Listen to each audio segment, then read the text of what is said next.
ini daerah Panglima Sudirman, Kota Batu, Jalan Raya. Kemudian ada salah satu kampung masuk, namanya Kampung Glebengan. Saya akrab sekali dengan Kampung Glebengan ini karena memang saya tinggal di sekitar Kampung Glebengan ini.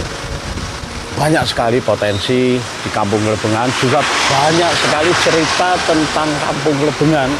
Nah, tentu bagaimana Kampung Glebengan nanti saya akan masuk dan mungkin menemui beberapa orang yang memiliki potensi yang luar biasa, saya kira, karena saya kenal benar dengan Kampung Glebengan dan tempat-tempat yang memang memiliki nilai-nilai sejarah. Setidaknya itu nostalgia saya ketika masih kecil.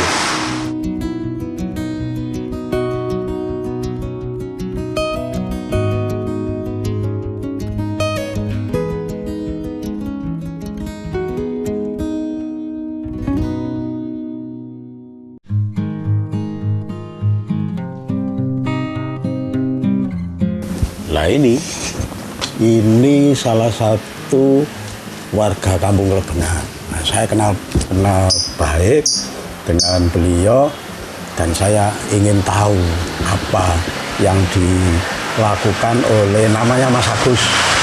Namanya Mas Agus, nanti kita masuk apa saja karya-karya beliau.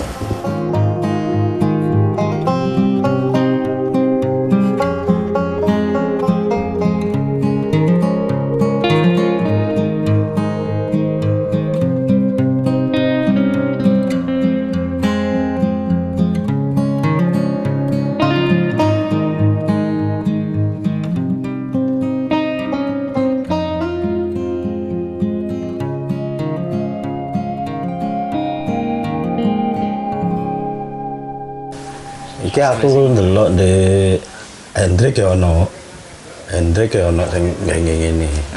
Cuma kadang rupane nek tak delok iya.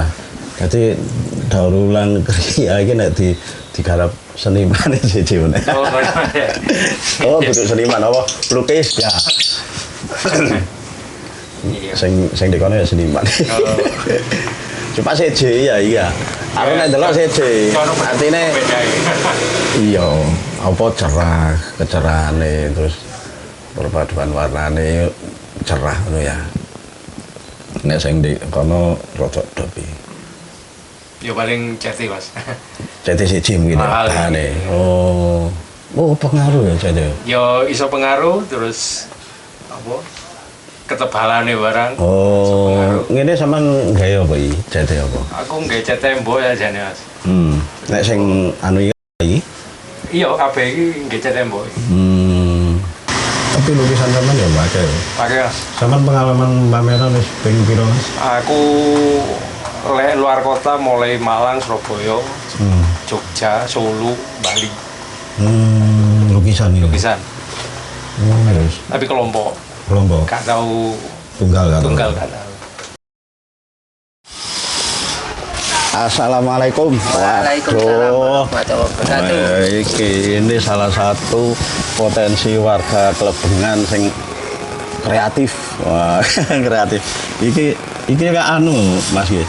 Apa iki? Pot dari kaos. Pot dari kaos. Iya, kaos-kaos bekas. Kaos bekas lho. Kaos bekas saja bisa untuk dipakai. Nggak dipakai. Tapi kok iso kaku, Mas? Kita kasih semen. Oh, kaosnya dikasih semen. Ya, terus kita diamkan sekitar 5 jam lah. 5 jam. Dicetak terus 5 jam baru ini kering. sing meleot iki bentuk kaos itu alami tidak dibentuk maksudnya. Nggak. Sesuai dengan kaos yang ngelebreh gimana ya, sesuai itu. Sesuai itu. Cuma dirapikan sedikit-sedikit gitu. Harus merapikan toh. Iya. Ini cat apa? Ini cat tembok. Cat tembok ya. Nah, ya semua cat bisa sebenarnya. Wah, kayak karya bisa Banyak. Cuma belum finishing. Ya. Kemarin udah banyak yang laku soalnya. Iki termasuk apa ini ya? Daur ulang. Daur ulang ya? Iya, daur ulang. Karya daur ulang. Khusus Jadi nek sampean khusus khusus kain. pot dari kain. Kain. Tidak hanya pot ya. Fungsinya. Tidak. Bisa juga untuk tempat untuk kolam juga kolam ikan itu Oh, bisa. kolam ikan bisa ya? Itu ada kolam ikan di belakang. Oh.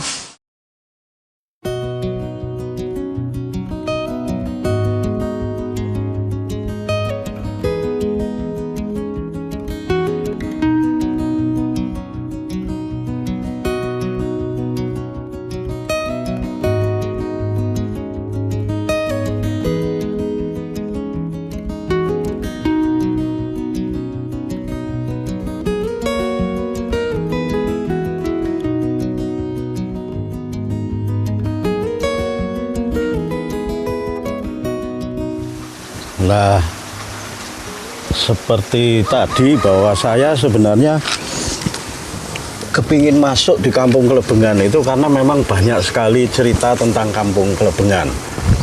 Ya mungkin saya tidak banyak menemui seseorang di kampung ini, tetapi saya lebih banyak bercerita tentang Kampung Klebengan. Karena memang Kampung Klebengan ini banyak sekali peristiwa, ya cerita-cerita masa kecil saya. Dulu di sungai ini namanya Kali Kebo. Kali Kebo dulu sekitar tahun 70-an, sekitar tahun 70-80, kurun waktu 10 tahun itu, Kali Kebo ini tempat memandikan kuda, tempat memandikan kuda. Jadi di kampung sebelah ini, nanti kita ke sana, itu ada beberapa orang yang memelihara kuda khusus untuk dokar, khusus untuk kereta kuda. Transportasi di Kota Batu waktu itu yang paling dominan adalah dokar atau kereta kuda. Nah, orang-orang kampung sini ini kalau memandikan kudanya itu di sungai ini, di sepanjang sungai ini ada beberapa kuda.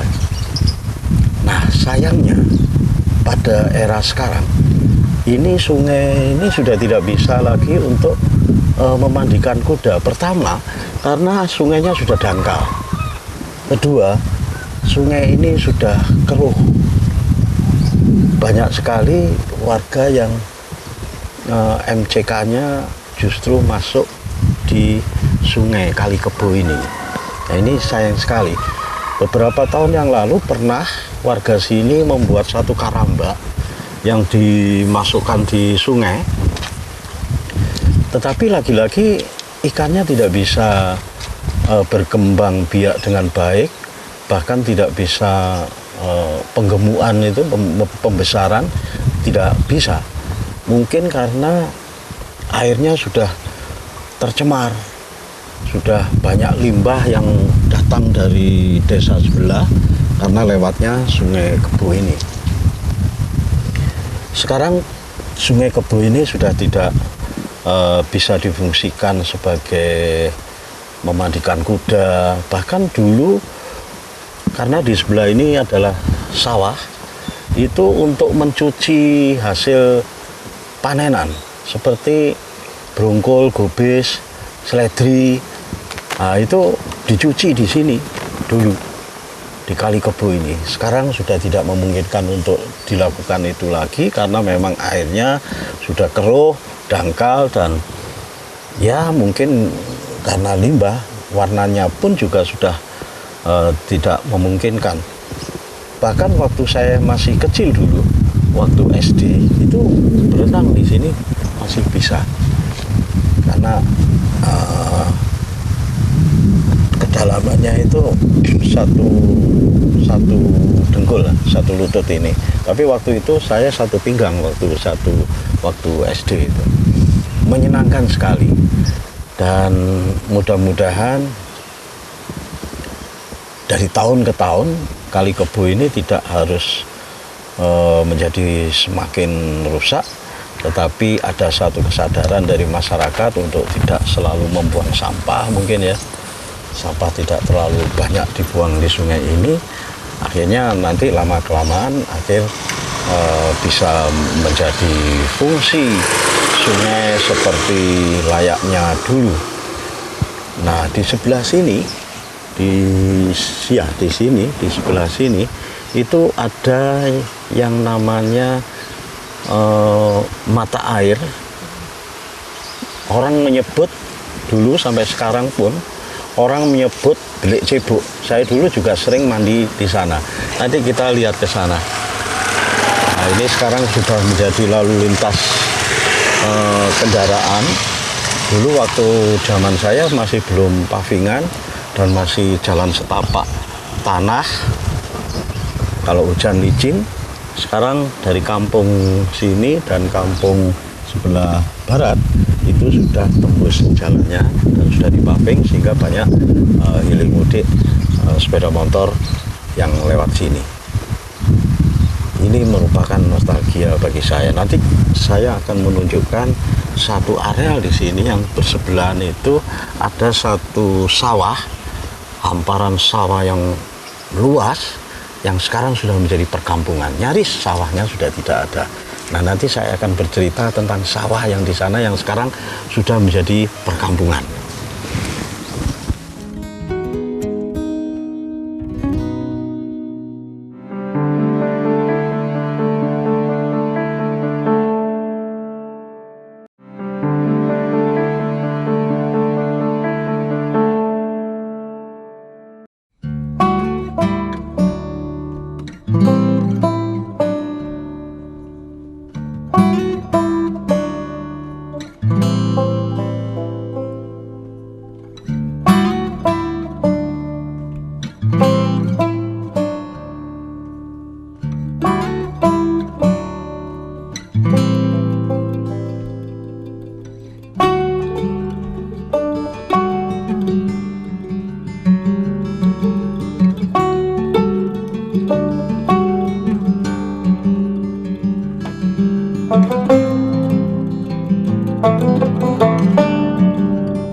Nah, ini adalah dam yang tadi monggo Mbak, mboten ana apa?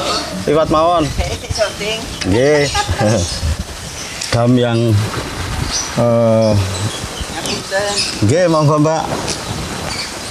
Yang saya bicara tentang Kali Kebo. Ini sebetulnya aliran ke Kali Kebo. Cuman di sini dulu itu airnya tinggi dan banyak ikannya. Ikannya jenis-jenis jenis ikan kotes, ikan wader, ikan kotes itu banyak di sini. Nah, sekarang ya seperti ini keadaannya. Ini ada beberapa limbah dan air tidak bisa meluap mengairi sawah yang di sebelah sana karena sudah dangkal. Padahal di sana masih butuh air. Tetapi mungkin air yang mengalir ke sana hanya ditutup dengan dua pintu air, membukanya juga sedikit, tidak selebar sepanjang jembatan ini, karena di sana sudah tidak ada sawah lagi dan berubah menjadi perkampungan. Di sini dulu banyak orang memancing, termasuk saya. Saya dulu waktu kecil memancing di sini, ikannya banyak sekali. Sekarang kita lihat kampung yang dulunya hamparan sawah, dan nanti ada satu mata air yang berfungsi bagi kehidupan masyarakat di sekitar dulu. Tetapi sekarang kita tidak tahu, nanti kita lihat saja di sana.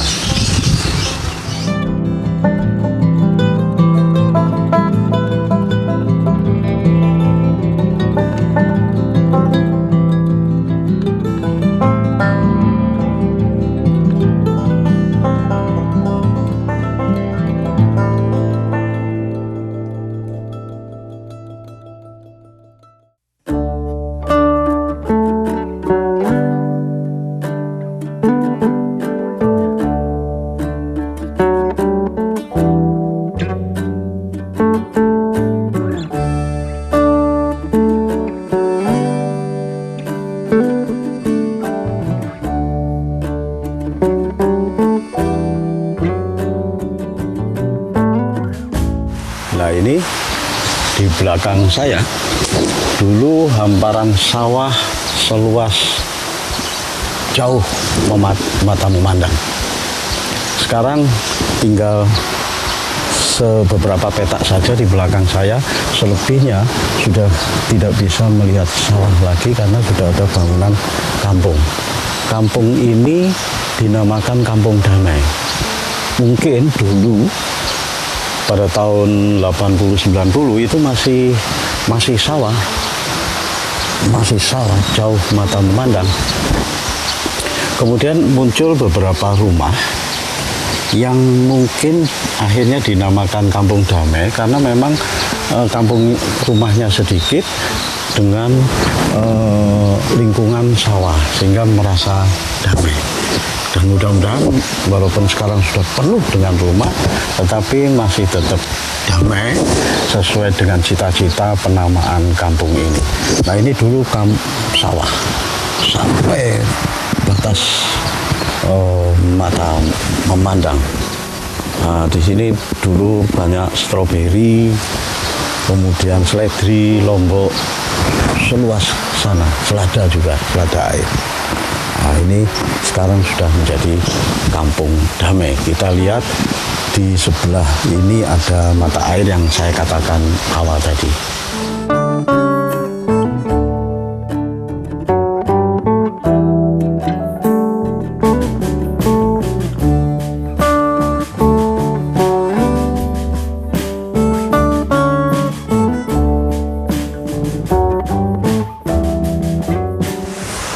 Nah, ini yang saya katakan tadi, ada satu mata air, salah satu sebetulnya, karena di Kampung Lebengan dan sampai Kampung Damai ini ada beberapa mata air, namanya pun berbeda-beda. Di sana ada Belik Tanjung, di sini ada Belik Cebok, dan di sebelah sana ada yang namanya Belik Fitri. Nah, kenapa dinamakan Belik Cebok? Nah, tentu kita lihat dulu ke dalam, barangkali akan lebih jelas tentang Belik Cebok.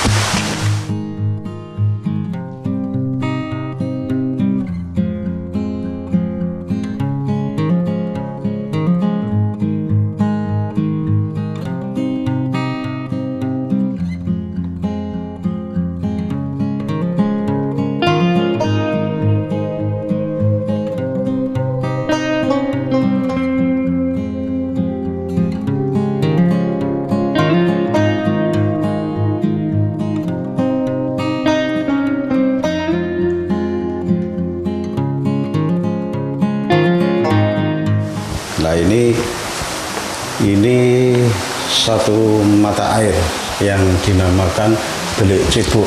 Nah, kenapa dinamakan Belik Cebok? Karena ketika masyarakat sini, warga sekitar, kalau memanfaatkan mata air ini untuk mandi atau untuk cuci, itu harus menggunakan gayung cebok. Nah, sekarang ceboknya macam-macam.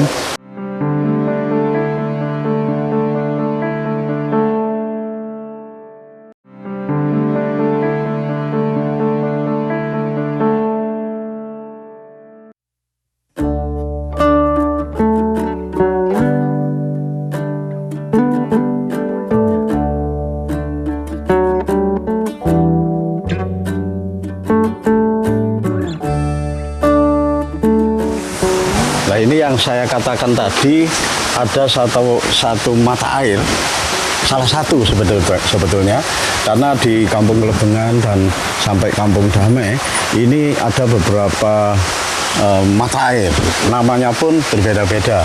Di sana ada Belik Tanjung, di sini ada Belik Cebok, dan di sebelah sana ada yang namanya Belik Fitri.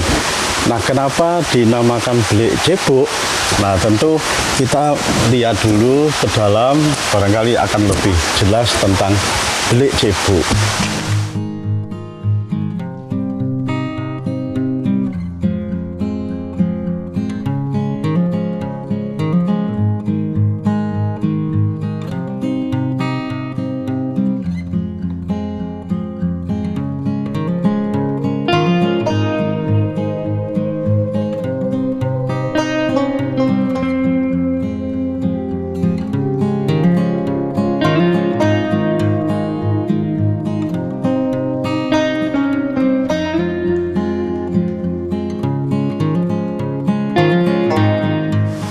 ini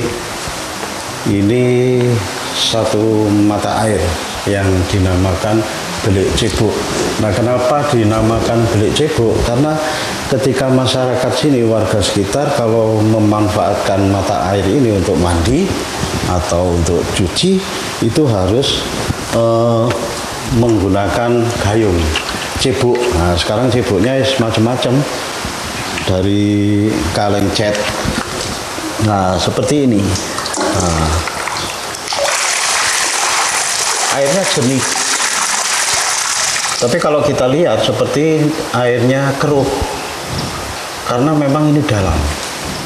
Ini dalam, dan ada satu aturan adat yang masyarakat mematuhi tanpa disuruh, tanpa harus ditulis. Itu tidak ada seorang pun yang berani mandi masuk, atau sekedar seperti misalnya anak kecil-kecil berenang misalnya untuk mandi nyemplung, itu tidak ada.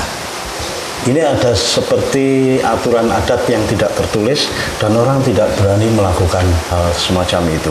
Tetap orang kalau memanfaatkan air ini dengan cebok. Nah, itulah sebabnya dinamakan Belik Cebok. Ini sudah bertahun-tahun. Sejak saya kecil, dan mungkin sebelum saya lahir sudah ada keberadaan ini. Melihat tembok-temboknya ini memang tembok yang lama. Mungkin ya ada pembaruan renovasi beberapa, mungkin atap. Dulu tidak ada atapnya.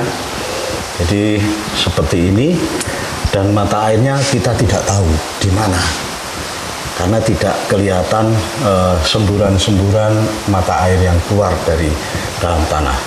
Ini adalah Belik Cebok yang dimanfaatkan oleh warga sekitar, utamanya itu warga di daerah Kampung Kelebengan. Walaupun sekarang ketika saya mengamati, itu warga Kelebengan jarang yang menggunakan jasa mata air ini. Mereka sudah punya kamar mandi sendiri, punya sumur sendiri, atau bahkan pam air minum.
Ya, inilah akhir dari perjalanan saya di Kampung Kelebengan dan tembus ke Kampung Damai yang saya katakan tadi. Di mana Kampung Damai dulu adalah hamparan sawah, ada beberapa rumah yang sekarang sudah dipenuhi dengan rumah-rumah kampung perkampungan. Tinggal beberapa petak saja sawah yang mungkin satu saat, entah beberapa tahun lagi, mungkin 1 tahun atau 2, 3, 4, 5 tahun lagi, ini sudah berubah menjadi rumah. Itulah sebabnya saya bisa mengatakan bahwa zaman itu memiliki orang, dan orang itu memiliki zamannya. Artinya bahwa zaman apa saja itu selalu ada kehidupan, dan kehidupan selalu ada zamannya. Itulah yang menginspirasi saya pada hari ini untuk melihat suasana di Kampung Gelebengan. Zaman selalu berubah, zaman selalu berkembang, peradaban selalu berkembang, tetapi budaya orang-orang Kampung Gelebengan masih tetap sama, yakni memanfaatkan alam dengan sebaik-baiknya. Itulah saya selalu mengatakan bahwa alam memang punya makna kalau kita mau menggali, dan alam senantiasa misteri kalau kita mau mengkaji. Alam memesona.